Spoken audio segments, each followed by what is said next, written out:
El tema de abrazos no balazos ha sido uno de los más significativos de López Obrador. Esa política para el combate al crimen organizado es sin duda uno de los temas más controvertidos. Pero particularmente la visita a este pueblo de Sinaloa, Badiraguato, donde habló de su política antidrogas, del fentanilo y de cómo piensa encarar el tema de las drogas. También el tercer informe de gobierno, un tercer informe muy triunfalista, con una visión muy de que ya acabamos, solo nos falta ponerle el broche de oro. De esto platicamos Con Todo Respeto. Y bueno, iniciamos con el tuit de la semana.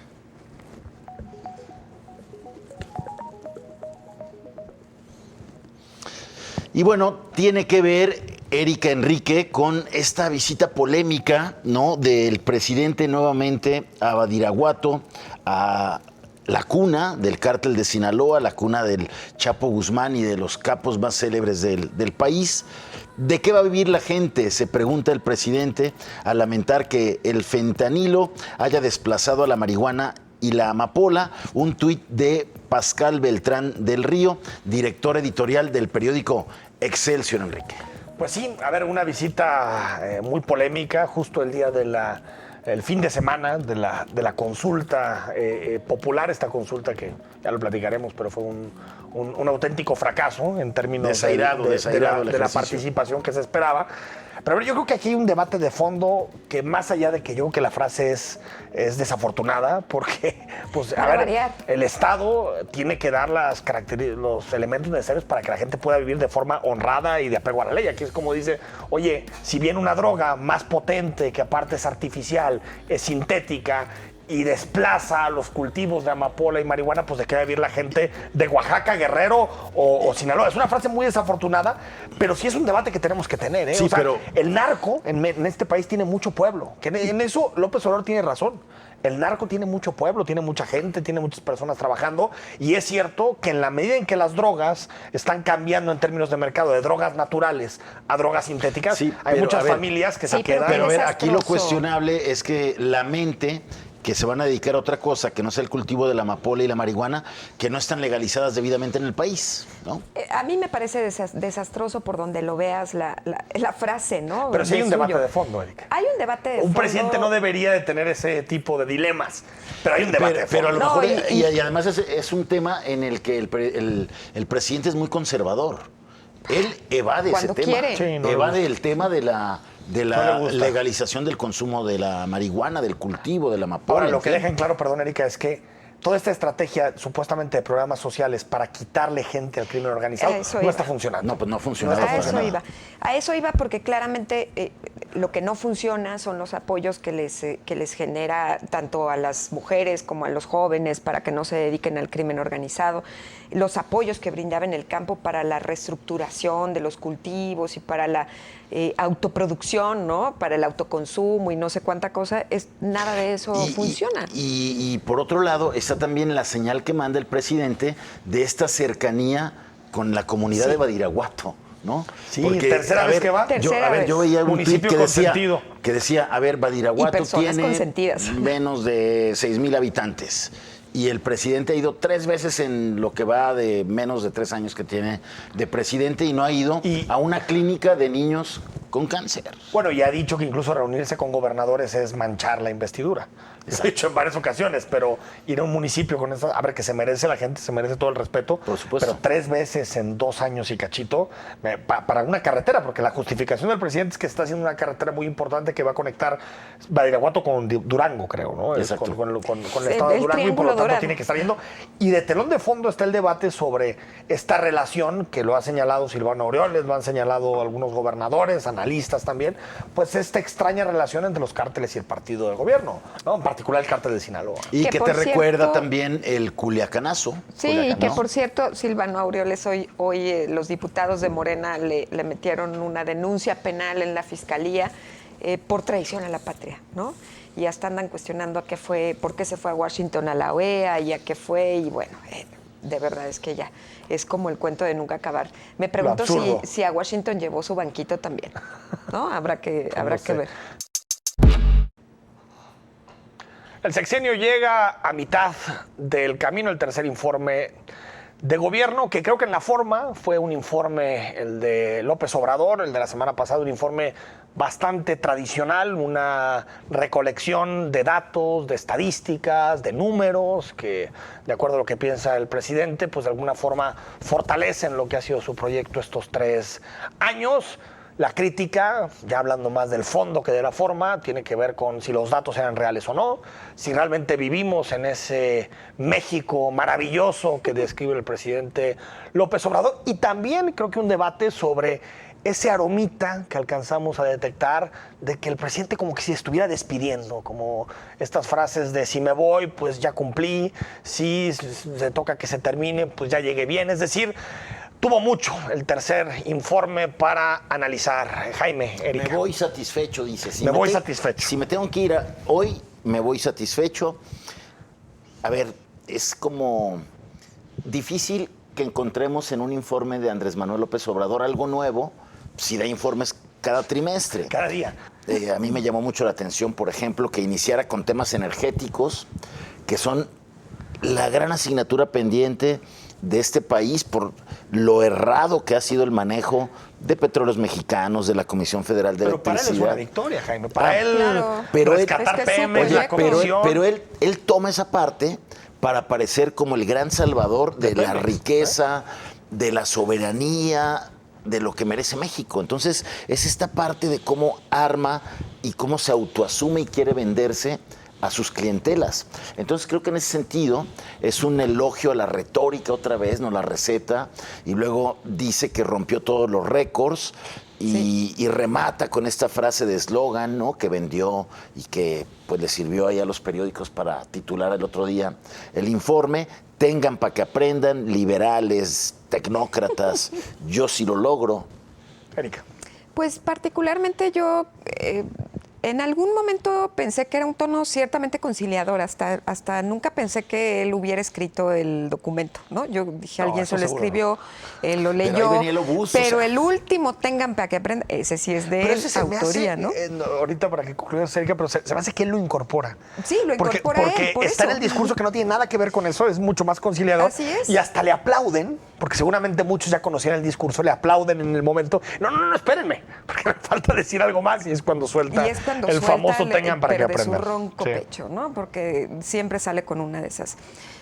Yo particularmente lo decía la semana pasada, creo que coincido que no hay nada sobre el elefante blanco que todos estamos viendo en el medio de la sala, pero no es un informe que le haya hablado a las mujeres particularmente, Uy, ¿no? eso la tiene difícil. O sea, absolutamente borradas del discurso presidencial y de las acciones, salvo por el hecho de decir que sí habían aumentado poquito los feminicidios cuando tenemos una cifra histórica en términos de aumento. Pero que ahora sí se utiliza el protocolo para Él dice investigarlos. que ahora sí se utiliza el protocolo. La verdad es que también nosotras tenemos otros datos, ¿no?, con relación a los protocolos, a la forma en la que se investiga, etcétera, etcétera. A mí me parece que el hecho de reiterar que en su proyecto de nación la única parte identitaria que existe son los pobres y no ninguna otra más, me parece que es un borrado importante, ¿no? Sobre ese tema, yo creo que él sabe que el sexenio empieza a mostrar síntomas Debilidad. de envejecimiento. O sea, al final, ¿no?, decían que lo que no haces el miércoles hasta la próxima semana. Sí, claro. Yo creo que él sabe que lo que pudo implementar hasta hoy es Ya lo que fue. pudo, porque ya no tiene la misma mayoría, ya no la tiene. En la medida en que avanza el sexenio, comienza esto que los politólogos americanos llaman el lame duck, o sea, el pato cojo. Va perdiendo poder en la medida en que avanza el sexenio, naturalmente. Se empieza a hablar de la sucesión. Yo creo que claramente el poner En este a Claudia... caso es un ganso. Exacto, es un ganso cojo, digamos, es un ganso cojo. Y creo que por eso también este aroma de despedida, porque él sabe que puede hacer menos cosas de las que a él le hubieran gustado a esta altura del sexenio. Decía Jaime, faltó el tema de seguridad. Bueno, al que a mí me impresionó más que faltó fue el de pobreza. Bueno, a ver. No habló, decía ahorita la parte Habla identitaria que estoy de primero de acuerdo los pobres, contigo. pero no habla del combate a la pero pobreza. fíjate, tú revisa el discurso y mete la palabra pobreza. No existió la palabra pobreza. O sea, no la dijo ni una vez en el discurso. Cuando se supone que su eslogan era Primero los pobres. Y el Coneval te dio un informe demoledor. Con 4 millones nuevos de pobres y al presidente no le valió ni una frase. Me parece patético. Ahora, haciendo un balance. Primero el INEGI y luego el Coneval. No, pero es que el Coneval lo que hace es tomar los datos del INEGI, ¿no? Es de la encuesta del ENIG, del INEGI. La promesa central del gobierno de la autollamada Cuarta Transformación era primero los pobres. Sí. Y voy a combatir a la pobreza y en este país por primera vez vamos a reorientar el gasto, los presupuestos para apoyar a los de abajo. Y el resultado del Coneval pues te dice que no se logró eso. Pero aparte que ni lo digas en el que informe, el dinero ¿no? no llegó a los más pobres, que en temas de salud descobijaste, en vez de tener a más gente asegurada y con servicios de salud, has descobijado a la gente en temas de salud con esa transformación del Seguro Popular al pero es muchas veces, Instituto Jaime, de Salud para el las Bienestar. expectativas, ¿no? Al final, Bueno, es que también tiene puntos comparativos en dos sexenios anteriores es cierto, profundamente lamentables. El problema es que cuando tú propones que vas a hacer una cuarta transformación de la vida nacional del Totalmente país, de acuerdo. en comparación con la independencia, la reforma, la revolución, pues casi cualquier cosa que hagas te quedas corto, ¿eh? Por eso, por ejemplo, lo del salario mínimo. Es cierto lo del salario mínimo. A ver, eso es y creo que es un éxito de su gobierno. La pensión de adultos mayores. La pensión de adultos mayores es un éxito de su gobierno. Iba a decir pequeño, no, yo creo que es un gran logro de la 4T. Sí, haberse convertido en el primer gobierno que hace 30 años subió el salario mínimo 3 años consecutivos y lo ha subido casi en el 50%. Van un 48%. Desde luego que eso se tiene que reconocer.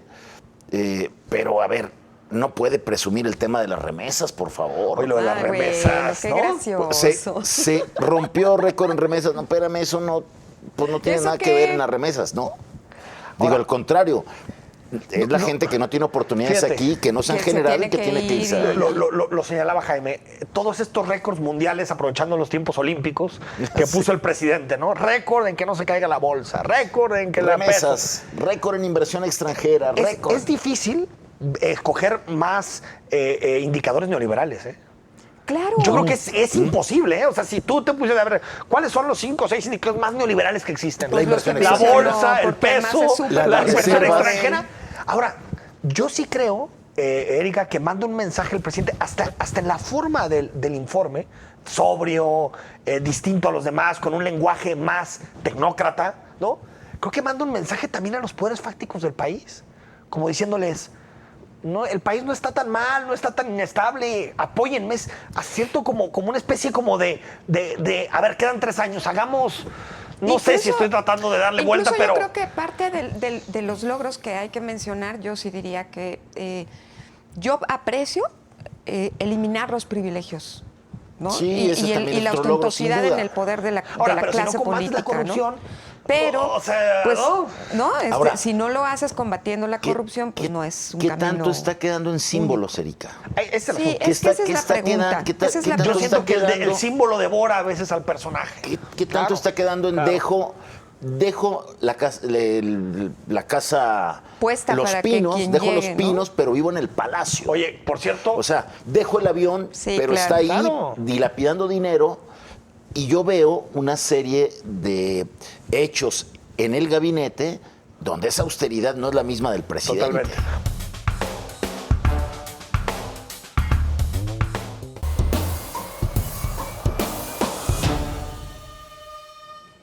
Estamos de regreso en Con Todo Respeto para seguir conversando sobre la presencia permanente y muy intensa del presidente en los medios de comunicación, en la opinión pública.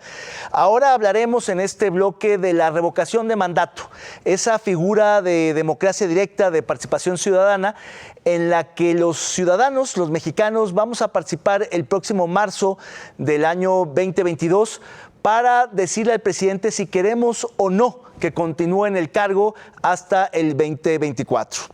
Decía un analista internacional que en pocas democracias ha conocido el caso de un presidente que, estando en funciones desde el poder, convoque a una consulta de revocación de mandato. Normalmente quien lo hace es la oposición, que justamente promueve este tipo de consultas para preguntarle a los ciudadanos si quieren que se vaya el presidente por alguna razón que pudiera, digamos, motivar a que la mayoría se pronuncie por la salida del presidente. Pero no, ese no es el caso mexicano. Aquí, por el contrario, y como caso único, es el presidente el que en realidad le va a preguntar a los ciudadanos no si se quieren que se vaya el presidente, sino si queremos que continúe el presidente hasta el final de su mandato, que de suyo ya es un término constitucional. Una paradoja, una aberración, una simulación, pero que se llevará a cabo el próximo año y es un ejercicio que costará cerca de 4,000 millones de pesos, donde hay un conflicto entre el presidente de la República y quien va a organizar esta revocación, esta consulta, que es el Instituto Nacional Electoral, y ya veremos en qué desenlaza este conflicto, pero lo cierto es que tendremos consulta para la ratificación, que no revocación de mandato, en marzo del 2022. Continuamos. Este fin de semana presenciamos por primera vez en la historia de este país una consulta constitucional legalmente organizada por las autoridades electorales, con una pregunta que nadie entendía, con reacciones entre la sociedad totalmente diversas, preguntándole a la gente si había ido a votar. Muchas decían, ¿y yo para qué voy a votar si no creo en las consultas? Y un post-debate de la post-consulta, que creo que ese es el más interesante que se ha generado en este momento, que tiene que ver con el bando de los pro-consulta y fue todo un éxito el 7% ante el 37% requerido, y todos aquellos detractores, ¿no?, que cuestionan todos los resultados y que hablan de un rotundo fracaso de Andrés Manuel. Pareciera que no hay discursos intermedios, que no hay equilibrios y que este tipo de ejercicios que son tan innovadores terminan siendo banalizados. Enrique, ¿tú cómo ves? A ver, yo creo que hay dos debates que se entrecruzan, porque decías ahorita pro consultas y detractores. No, yo creo que estar a favor de las consultas no necesariamente implica estar a favor de esta consulta, ¿no? Sí. O sea, tampoco estaré de acuerdo en que mañana se consulte si tenemos que ser libres o si tenemos que pagar impuestos. Es decir, hay límites de las consultas. Hay límites que tienen que ver con la Constitución, hay límites que tienen que ver con los derechos humanos, límites que tienen que ver con las libertades. Y en esta ocasión, para no superar uno de esos límites, la Corte decidió inventarse una pregunta cantinflas, ¿no?, que así la llamó The Economist. Sí. Me parece siendo bastante respetuoso, porque yo creo que se le podía llamar peor a la pregunta que se lanzó. Y yo creo que la pregunta es simple. ¿Abonó un ejercicio de estos, abonó a la democracia directa? Yo creo que no. Porque hubo un resultado arrollador del 90 y tantos % a favor de quién sabe qué. Y aún así, en la pregunta de la mañanera del día siguiente, el presidente no sabía qué se derivaba de esto. Hay gente que dice y se inventa, pues, comisiones de la verdad, justicia transicional. Bueno, la creatividad es cañona, ¿no? Pero la realidad es que en la pregunta no viene nada de eso. Y lo segundo, es imposible decir que no fue un fracaso cuando te quedaste a 30 y tantos % de tu objetivo. Que fuera vinculante. De que tu objetivo era que fuera vinculatoria, porque ahorita dicen, bueno, es que salió mucha gente. Es cierto, hay 7 millones de personas que yo verdaderamente les mando un abrazo, porque salir para responder esa pregunta hay que tener convicción democrática, pero me parece que es imposible decir que esto no fue un fracaso. Así es. Yo diría, Erika, 3 cosas. Una, me llama mucho la atención que por primera vez coincidan en algo Lorenzo Córdoba, presidente del INE, y el presidente Andrés Manuel López Obrador. Los dos desde perspectivas distintas. Sobre el éxito de la consulta. Los dos dijeron, es un éxito la consulta. Ajá, claro. Lorenzo Córdoba diciendo, logísticamente cumplimos, el INE sigue teniendo el respaldo de los vecinos que se pusieron a hacer unas mesas y a esperar la votación de los vecinos. Y por primera vez se hizo una consulta con todas las de la ley, ¿no? En un gobierno de la 4T que está acostumbrado o que estaba acostumbrado a hacer consultas a mano alzada o siendo juez y parte en las consultas, como lo del aeropuerto, como el tema de las políticas públicas, en fin. Entonces yo creo que es un avance y es un éxito. Donde no estoy de acuerdo es cuando dice el presidente, fue un éxito porque fue el primer ejercicio de democracia participativa, que es cierto, pero que quedó muy lejos de lo que haya esperado el presidente. Y yo sí creo que la 4T está muy preocupada de que de 30 millones que respaldaron a Andrés Manuel López Obrador hace 3 años, que bajaron a 15 en la intermedia, hayan quedado en 6.5 en una consulta convocada por el presidente de cara a un proceso de revocación de mandato en marzo que dudo que se haga. Hubo quienes hicieron comparativas entre la cantidad de votos de los casi 7 millones y los votos que ganó el PRI en el 2018 y el no sé qué. O sea, mira, parte de lo que yo creo que también pasa es que, bueno, por lo menos el gobernador de Puebla, Claudia Sheinbaum, ¿no? Que sacaron al 10%, que fue como que el máximo, ellos ya pueden decir, pues, estuvimos arriba de la media. Estuvimos arriba de la media y por tanto le cumplimos al presidente, ¿no? Y habrá que ver después cómo reaccionan con los gobernadores que ya son electos, ¿no? Que tenían que operar en función de sacar a la militancia y demás cosas. Creo que es una lectura equivocada pensar en ese tipo de cifras, ¿no? O de comparativas. Parte de lo que sí creo que también es relevante y que tú lo mencionabas es la forma en la que van a volver a cuestionar y lo que esta consulta va a servir para cuestionar el papel del INE y en específico el de Ciro Murayama y el de Lorenzo Córdoba, que yo particularmente les mando un abrazo a los dos, pero me parece que, como dice Ciro Murayama, a ver, el INE cumplió con el presupuesto que le dieron, ¿no? Nosotros habíamos solicitado tanta cantidad para que fueran mayor cantidad de casillas y nos dieron una cuarta parte y con eso tuvimos las áreas de votación que pudimos. El INE cumplió con la cantidad de recursos que tenían que disponerse para la difusión de la consulta. No lo hicimos más porque la Cámara de Diputados fue la que determinó el plazo, ¿no? Entonces, ¿qué más quieren? ¿Qué es lo que están cuestionando? Pero ¿no? tú le hubieras dado, hubieras puesto el triple de casillas. 6 meses Sí, más de propaganda. Lo que está en el objetivo, yo no creo en las aritméticas de López Obrador. Tenía 30 millones de simpatizantes y ahora tiene 6 millones. Sí, me parece que eso no es cierto. No es. Aparte vemos las encuestas, la aprobación del presidente está en niveles altos. Su partido, es cierto que no sacó los votos del 18, pero también la votación del 18 en una elección constitucional presidencial no se puede comparar con una elección intermedia.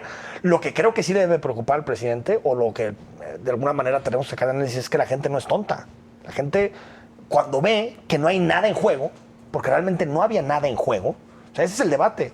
Una consulta tiene sentido como la del Brexit, el juicio con las FARC en Colombia, lo que significa. Sí, claro, o sea, cuando hay algo en juego. Pero cuando la gente lee la pregunta, no la entiende, no tiene ni idea de lo que está detrás de la pregunta, y se sabe que al final va a tomar la decisión el presidente, pues ¿para qué participa? O sea, yo creo que ese es el... Por supuesto que la pregunta influyó, una pregunta ambigua, confusa, que no motivó a nada, no fue, a ver, ¿quieres que permanezcamos o no en la Unión Europea, ¿no? Como pasó en Inglaterra, pues que te involucraba a todos y eso hasta respondió. El aeropuerto, Jaime, ¿no? ¿Quieres o no? Ese ha sido un éxito. Es que pero esa consulta estuvo amañada. Es que es parte de eso por lo que la gente no cree. A ver, yo sí creo que desde lo manipulado de la consulta, el hecho de que la consulta haya sido más un distractor que sustituyó al tema del avión presidencial, eso desanima, desconcierta y defrauda a lo mejor al que votó por Andrés Manuel.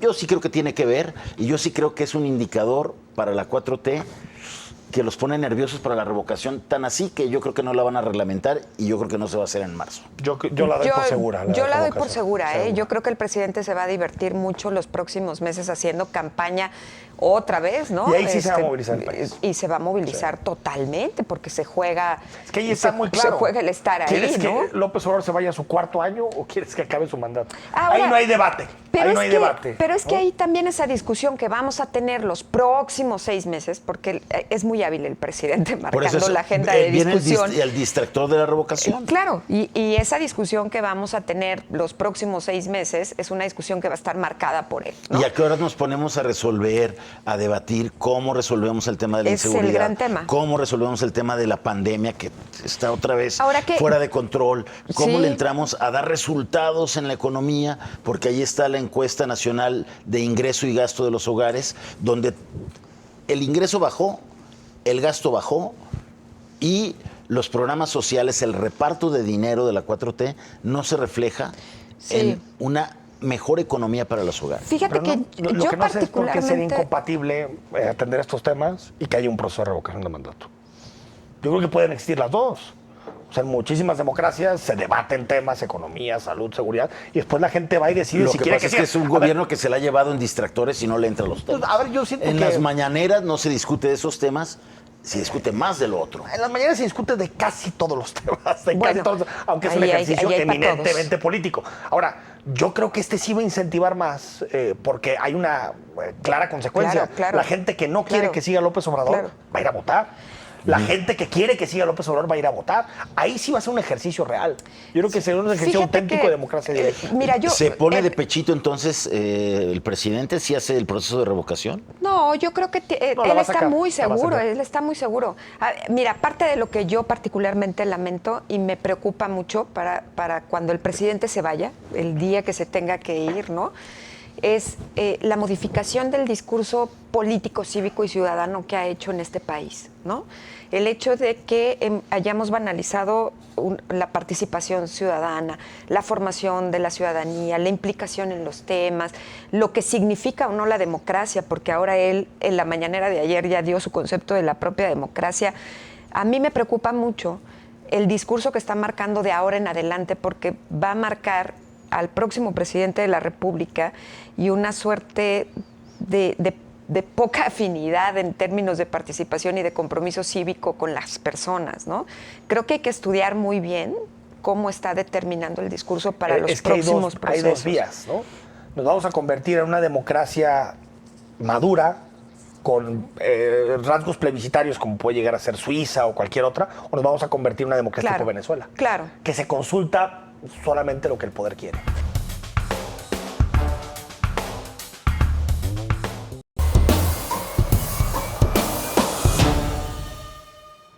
Qué bueno que sigue con nosotras, con nosotros. Y bueno, en este último bloque vamos a hacer un resumen sobre el gran debate que generó la reforma energética en todos los sentidos, un debate que va a estar pospuesto hasta el próximo año, que por cierto ya el PAN dijo que es uno de los temas que le interesa debatir junto con la Secretaría de Gobernación.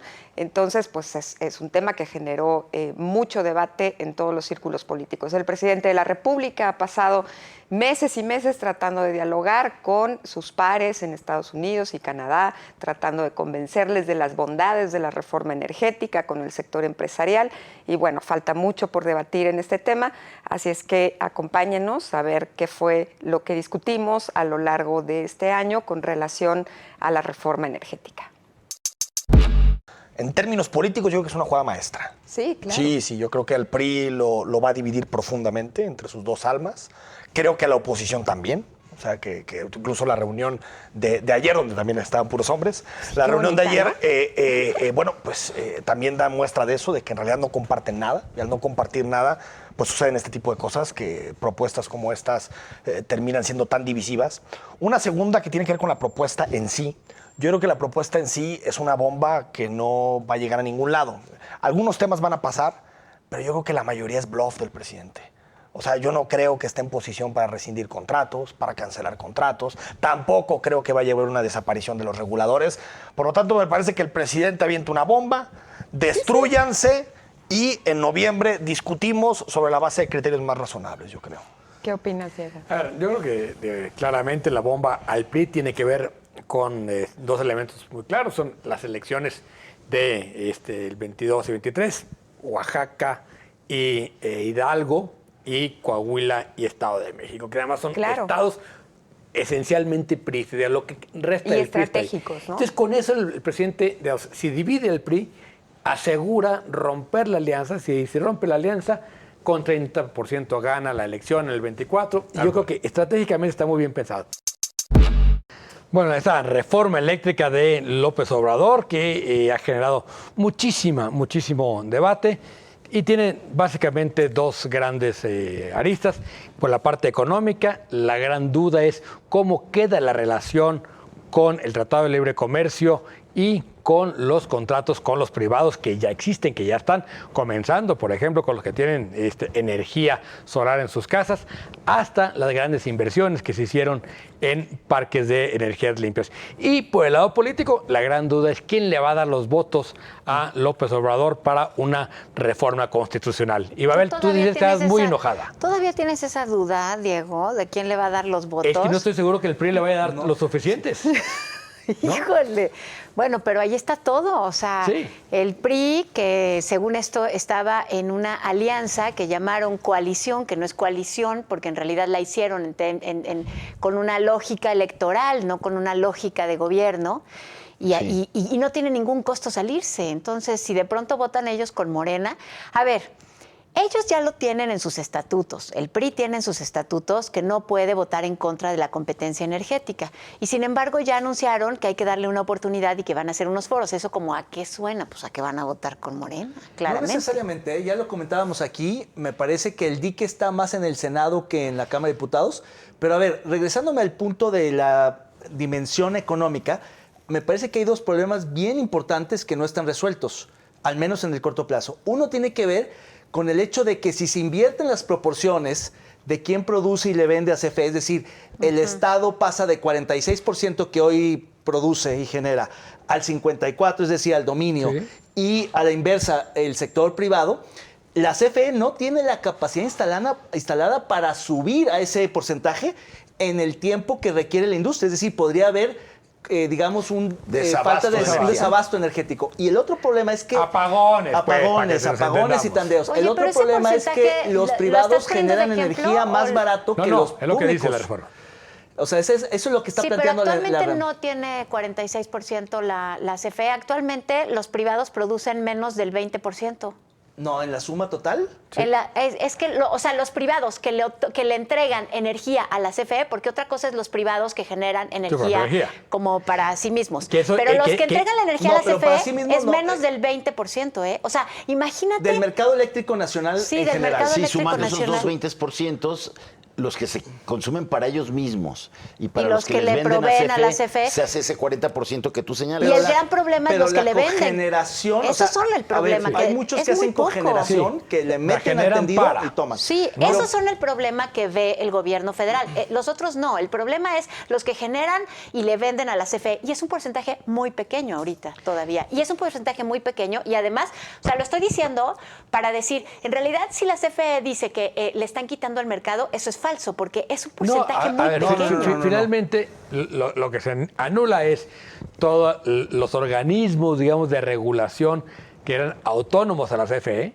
O sea, lo que busca el presidente es regresarle a la CFE, no al Estado, porque el Estado siempre lo ha tenido, el control energético, a través de la Comisión de Regulación Energética, ¿no? Sí. Quitar la pequeño porcentaje, ¿no? O sea, justo lo que busca es quitar este pequeño porcentaje que ya era privado y cuya tendencia era la alza y cuyos precios eran 10 veces más darle baratos. El monopolio a la CFE. Sí. Pero yo sí creo que es una gran prueba para la alianza que formaron PAN, PRI y PRD, porque acuérdense, este es el tercer intento de la 4T de Andrés Manuel López Obrador de volver a darle todos los privilegios y las canonjías que la Comisión Federal de Electricidad tuvo y que se trataron de acotar con la reforma energética de Peña Nieto. Entonces, y antes la de Calderón, cuando desaparece la compañía de Luz y Fuerza del Centro. Y que, la tendencia sí era para allá. Y que hoy salieron los del Sindicato Mexicano de Electricistas, el famoso SME, que hace 12 años desaparece Calderón. No, es que nomás el de Luz y Fuerza del Centro. El de Luz y Centro. El de Luz y Fuerza del Centro. Que hoy salen a las calles miles de cuates a presionar ahí afuera de la Cámara de Diputados para que se apruebe. La apuesta del presidente López Obrador para que la CFE se quede con el control, el monopolio, el suministro y demás, es para que se queme el petróleo y rescatar a Pemex. Es decir, es una jugada a dos bandas. Es verdad. No solamente es con CFE, sino porque el petróleo que no estamos vendiendo y sobre todo el combustible lo necesita necesita quemar, aunque sea a precios muy altos, para rescatar a Pemex con un subsidio Ahora, indirecto vía la ese, CFE. Si ese camino además garantizara que tuviéramos, a ver, ¿cuál es nuestro problema? Nuestro problema no es ni López Obrador ni la CFE, nuestro problema es tener más energía y a menor costo. O sea, ese es el punto. Ese es el reto. Ajá, ese es el reto. Y el problema que yo veo con esta reforma es que justamente vamos a tener energía más cara. Sí. Olvídate de que más Pero sucia. Más cara, más sucia. Más lo cara, que- más sucia, y es probable que no podamos esos son surtirla. los Ajá. objetivos que tú te pones. Para el presidente lo más importante es Rescatar Pemex. que el Estado tenga el control energético. Sí. ¿no? Porque es una cuestión de soberanía nacional, pero sobre todo de poder del Estado. Sí. ¿no? O sea, el poder que le da al Estado tener el control energético es enorme. Sí. Y eso es lo que quiere recuperar. Y hay que para explicar el esa Estado visión, de porque, o sea, quienes dicen, bueno, es que tenemos que tener soberanía energética, no nada más es porque el Estado lo entrega, sino porque dicen, es que nos puede ahorcar una empresa privada que de pronto no nos quiera surtir y entonces ¿cómo vamos a estar en sus manos? Y bueno, eso sonaría muy lógico, ¿no? Pero eso no es así, porque tienen unos contratos que son tan exigentes que nadie, además, la empresa quiere ganar, no quiere perder, eso es lo que quiere, por un lado. Y por el otro, les digo que el porcentaje de los que generan para CFE todavía es muy pequeño, con una Pero no estás tendencia al hablando tú alza. de la eólica o la solar, porque en Sí, general... la energía limpia. Ah, puede ser. Estás hablando de Puede energía ser. limpia. No, es que ahorita los privados están acercándose a la mitad e iban a ir por un poco más de la mitad y la reforma plantea justamente que el 54 queda en manos solamente de CFE. Ahorita en el corte lo voy a verificar. Pero por en eso mi el celular. control monopólico real no es solamente una rectoría del Estado, sino una rectoría del Ejecutivo Oye, dentro del y- Estado. y en Porque la ese rectoría del Estado intento, ya la tiene bueno, a través de del la gobierno. Y en Comisión este Reguladora. intento de conquistar también el poder, ahí también está el seguir como cuadrando esta narrativa del gobierno nacionalista, Claro, o el sea, gobierno que trata de recuperar lo que los vendepatrias Claro, hicieron, ¿no? claro. De entregar la Oigan, energía. volver a los ¿y ya 70. escucharon los anuncios? ¿Ya escucharon los anuncios? Sí, que sí, dicen, sí. la energía antes era tuya. Sí, ahora era ya no. Te la tuya. quitaron, ahora la vamos Te a recuperar. Quitaron. Ajá, Ahora o sea, la vamos era a tuya recuperar. cuando la pagabas más cara. Bueno,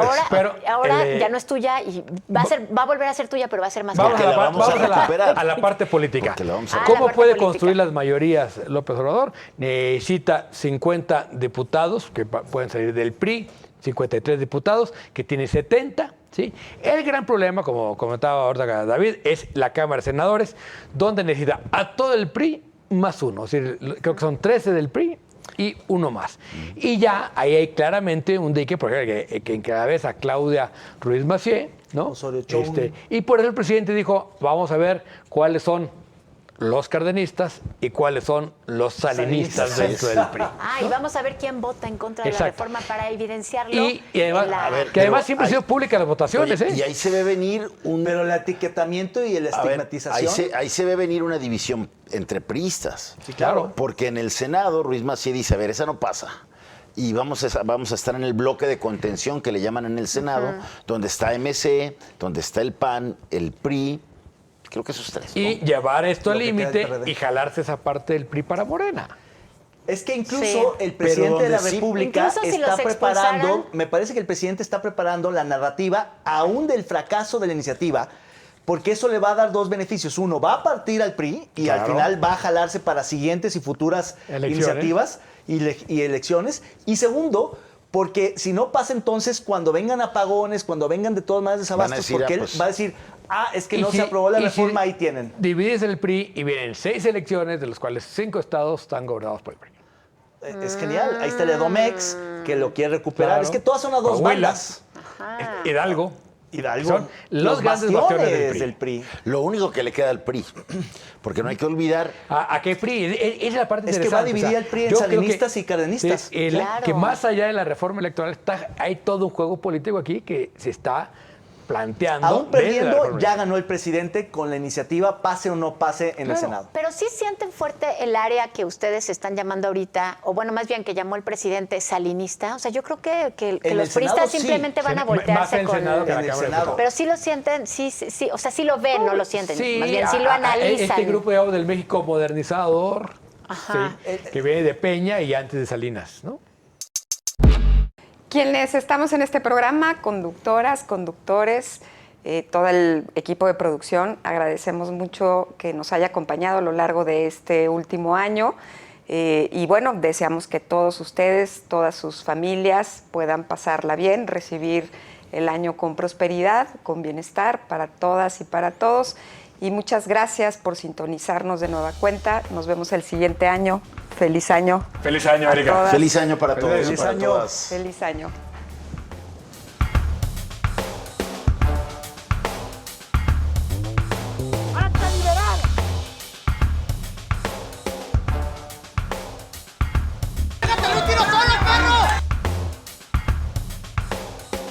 We need strong borders.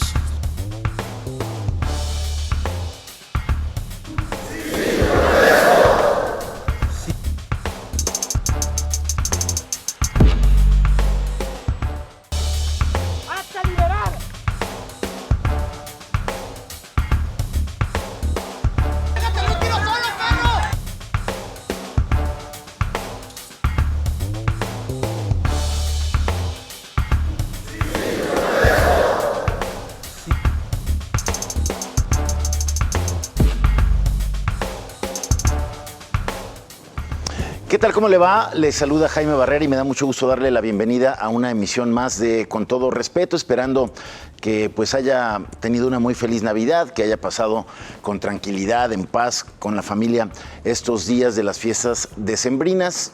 Nos da mucho gusto saludarlo hoy en este 28 de diciembre, día de muchas bromas. Vamos a empezar haciendo un recuento en este programa de cómo a lo largo del año, Con Todo Respeto, no hubo programa en el que no habláramos de Andrés Manuel López Obrador. Uno de los efectos, sin duda, de esta estrategia central que tiene en su manera de gobernar, que es la mañanera, ¿no? Donde pone agenda, pone los temas que él quiere en la discusión pública, y eso se notó en Con Todo Respeto, porque como le comento, pues no hubo un solo programa en el que no estuviera o no nos refiriéramos al presidente Andrés Manuel López Obrador. Vamos a hacer un repaso de los principales temas. En este primer bloque hablaremos de su propuesta de la reforma energética, una reforma energética que pues está complicada para que salga luego de todos los pleitos que hubo en la aprobación del presupuesto. Vamos a hablar también de otra iniciativa muy polémica que también ha tenido pues resistencias sobre todo en la Corte, este tema de que la Guardia Nacional, que supuestamente se iba a ir separándose de su carácter militar al inicio, y que hoy pues es todo lo contrario, quieren hacer a la Guardia Nacional parte de la Secretaría de la Defensa Nacional, y la última iniciativa también polémica del presidente de reducir los espacios plurinominales en el Poder Legislativo. Iniciamos con lo que dijo el presidente, lo que opinamos de esos temas en este primer bloque.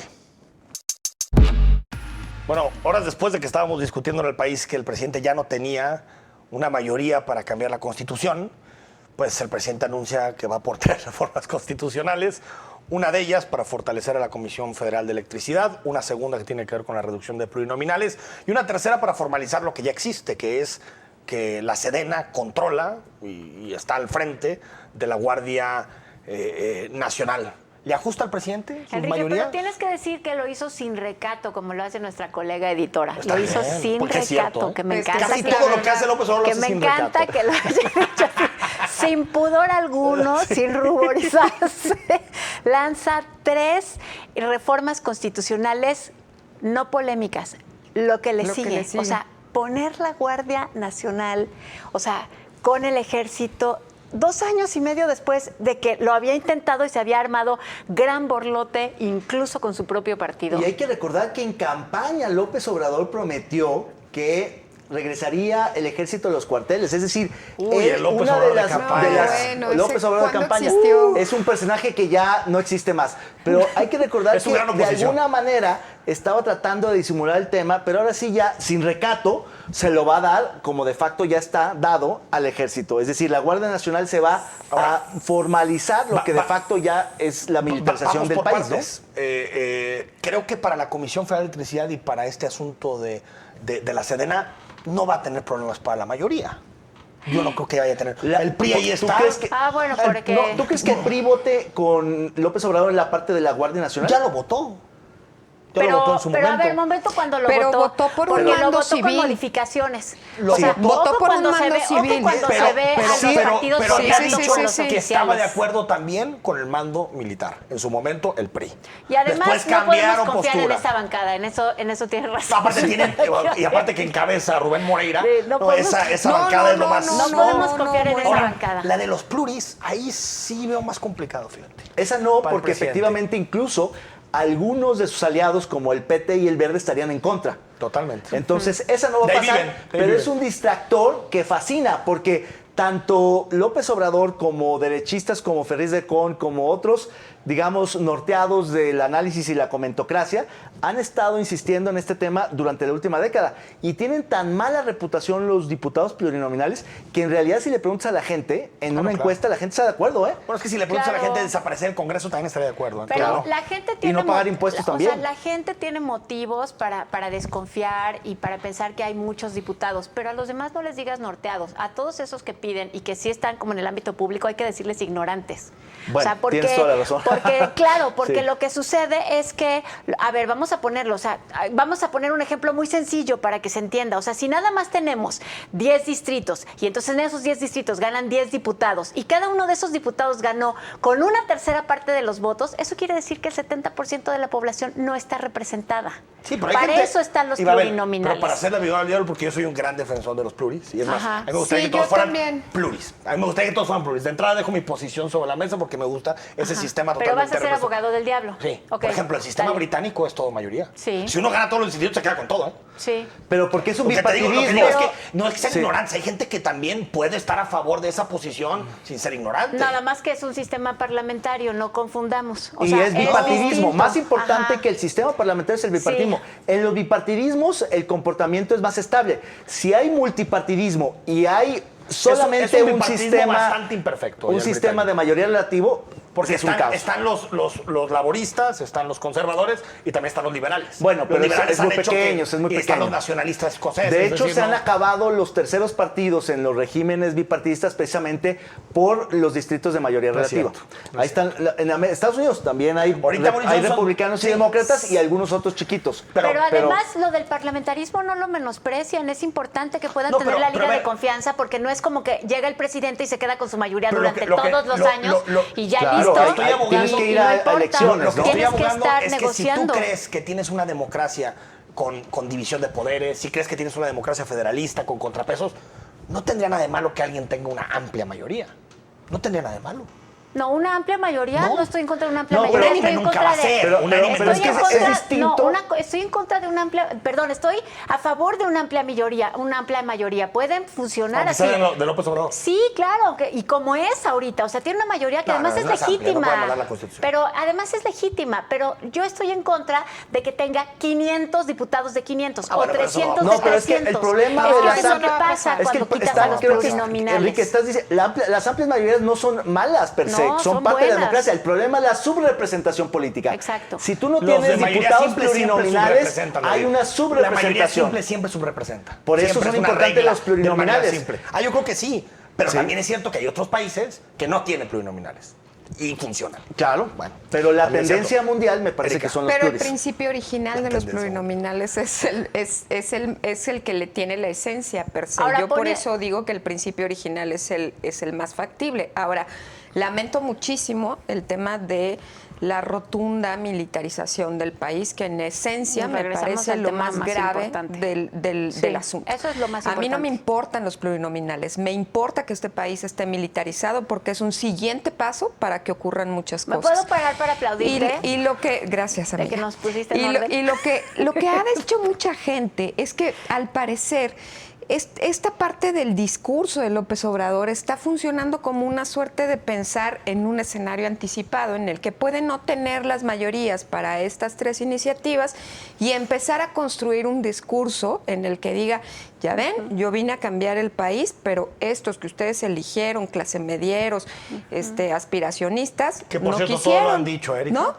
Entonces, ese fue el argumento de Peña para el Pacto por México. pues, hay parálisis, yo no en el lo Congreso dudo. no pasan Yo las no lo dudo, iniciativas, tampoco ¿no? lo veo increíble ni tampoco lo veo impensable, ¿no? Que pueda ir construyendo ese tipo de no, discurso claro, lo va a y tener. meter ese tipo Estar de en contra del pueblo, iniciativas va a decir, que estar en saben. contra Quizás donde sí valga la pena eliminar los plurinominales es en el Senado.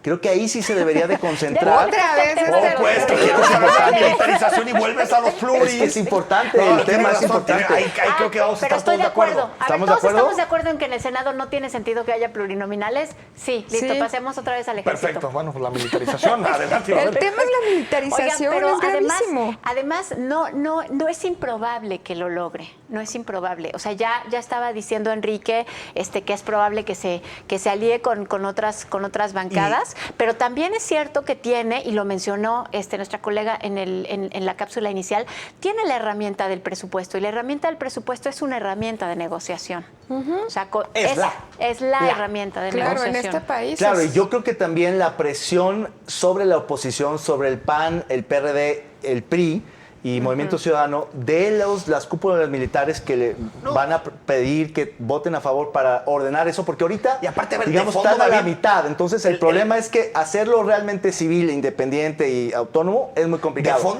Está más fácil que lo lleve hacia allá el presidente con el De voto de fondo, algunos. incluso hasta el PAN está de acuerdo en esto. Un sector del Y es PAN, sí, muy pero también grave. hay un Claro, sector de Morena que claro. está en desacuerdo, ¿eh? Ah, no, es sí. decir, Sí, están y un sector crujiendo del las PRI. bancadas, ¿eh? Se Están rompe. Bueno, crujiendo. ya en la última discusión se rompieron. Sí, sí, sí. Morena no votó, No votó en unificada, pleno, digamos, no votó unificada. Pero, Así es. pero yo creo que en esa reforma está facilísima los números, están facilísimos. Pues sí, para el tienen razón, presidente. porque Pero aparte hay un la asunto- parte muy de derecha del hay un PAN, asunto que ayer- en su momento se la pidió a Calderón. Oigan, pero que en regresemos radio- a la en radio- gravedad del asunto, o sea, más que la negociación, o sea, la gravedad del asunto que la puso sobre la mesa Erika. a eso voy ahorita que termines de moderar, Babel, pero a ver, No, vas una tú. cosa, ya te digo si se puede. Sí. Oye, si Te lo se permito. hace una nueva reforma, va a ser el transitorio. Es decir, los 5 años de militarización empezarían a partir de ahora. No Que me recuerden digas cuando se eso, aprobó, eso es que eso es lo sé, gravísimo. lo decía, retrasa lo el decía ayer Clemente transitorio. Castañeda en Es que la eso es entrevista, gravísimo. en imagen nos decía, oye, pues sí, pero es reloj hacer. O sea, a partir de ahora son 5 años de aquí a 2026. Sí, se Es pasa una nueva gravísimo, reforma. es muy grave lo que es muy probable que suceda en el país. Porque Es muy además grave, pero ya está sucediendo, López es algo Obrador que se va a pasa ir, ya. Morena se va a ir y no saben lo que están dejando tras de sí. Acaba de decir Erika algo que me parece, digamos, central, que es esta militarización de facto que ya se va a volver de jure, abre las puertas a una serie de cosas de las que ahorita todavía no hemos hablado, pero que además es irreversible, porque difícilmente le vas a quitar al ejército este tipo de conquistas políticas, presupuestales, Claro. legales, que son muy complicadas. Póngale el nombre. Yo traigo una propuesta de que ahí donde usted iba a construir, o se iba a construir más bien el aeropuerto hundido en Texcoco, pudiera construir la Gran Tenochtitlan, a imagen y semejanza de lo que un día fue en aquellos antepasados. Esto funcionaría como un tipo Disneylandia en recaudar dinero, pero claro, es solo un sueño. Usted, póngale el nombre. Y después dicen que la mañanera no es un show.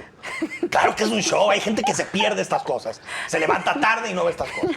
A ver, Es que me debato entre el proyecto, que me parece muy chistoso, Maravilloso. No, maravilloso. y la actitud salamera de quien pretende llamarse periodista en una rueda de prensa. Y entonces me inclino por la actitud salamera y yo le pondría desayunezuela en la mañana.